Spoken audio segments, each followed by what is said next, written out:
ಮೈಸೂರಿನಲ್ಲಿ Seshadripuram institute of ಟೆಕ್ನಾಲಜಿಯ ನೂತನ ಕಟ್ಟಡದ ಶಿಲಾ ಫಲಕ ಉದ್ಘಾಟನೆ ಆಗಿದೆ.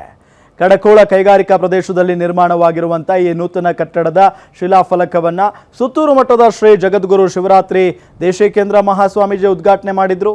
ಈ ವೇಳೆ ರಾಮಕೃಷ್ಣ ಆಶ್ರಮ ಮೈಸೂರು ಮಠದ ಅಧ್ಯಕ್ಷರಾದ ಸ್ವಾಮಿ ಮುಕ್ತಿದಾನಂದಜಿ ಮಹಾರಾಜ್, ಬೆಳಗಾವಿಯ ವಿಶ್ವೇಶ್ವರಯ್ಯ ತಾಂತ್ರಿಕ ವಿಶ್ವವಿದ್ಯಾಲಯ ಕುಲಪತಿ ವಿದ್ಯಾಶಂಕರ್ ಎಸ್ ಶೇಷಾದ್ರಿಪುರಂ ಶಿಕ್ಷಣ ದತ್ತಿಯ ಅಧ್ಯಕ್ಷರಾದ ಎನ್ಆರ್ ಪಂಡಿತಾರಾಧ್ಯ ಸೇರಿದಂತೆ ಹಲವರು ಉಪಸ್ಥಿತರಿದ್ದರು.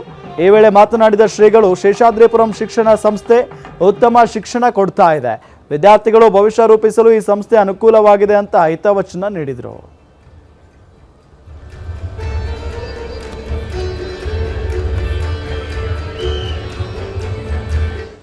ಯುಗಾದಿಯ ನಂತರ ಹೊಸ ವರ್ಷದ ಆರಂಭದ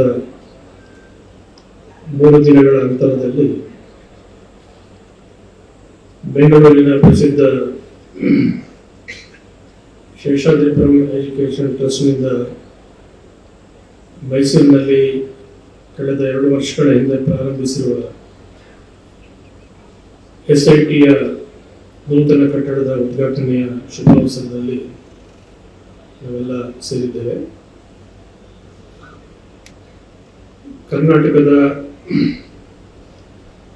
ಪ್ರತಿಷ್ಠಿತ ಹೆಸರಾಂತ ಸಂಸ್ಥೆಗಳಲ್ಲಿ ಶೇಷಾದ್ರಿ ಶಿಕ್ಷಣ ಸಂಸ್ಥೆಗಳು ಕೂಡ ಒಂದಾಗಿದೆ. ಕೂಡ ಕೃಷ್ಣ ಅವರು ಪ್ರಸ್ತಾಪಿಸಿದ ಹಾಗೆ 1930ರಲ್ಲಿ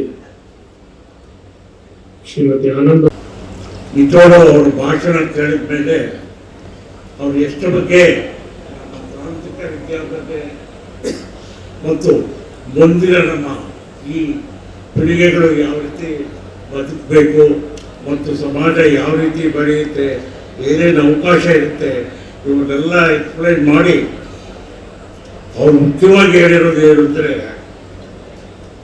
self development is the best development ಅಂತ ಅವ್ರು ಹೇಳಿದ್ರು. ಆದ್ದರಿಂದ ಯಾರು ಏನೇ ಹೇಳ್ಕೊಟ್ರು ನೀವು ಎಕ್ಸರ್ಸೈಸ್ ಮಾಡಿದಂಗೆ ನೀವು ಮಾಡಿಕೊಂಡು ಇಂಡಿವಿಜುವಲ್ ಆಗಿ ಇಂಡಸ್ಟ್ರೀಸ್ ಇಂಡಿವಿಜುವಲ್ ಆಗಿ ಕಾರ್ಯಕ್ರಮ ಮಾಡೋದು ಕ್ಲೀನಾಗಿ ಇರ್ಬೋದು. ಎಲ್ಲರೂ ಜಾಬ್ ಬೇಕು ಅಂತಂದರೆ job is limited, but self employ is unlimited. Established in 1930 with the visionary efforts of Anandamma and Seethamma, 2 pioneering women who believed in the transformative power of education, Sheshadripuram Educational Trust stands tall as one of India's premier educational organizations. Rooted in the heart of Karnataka, the trust has grown into a beacon of knowledge, excellence and inclusivity.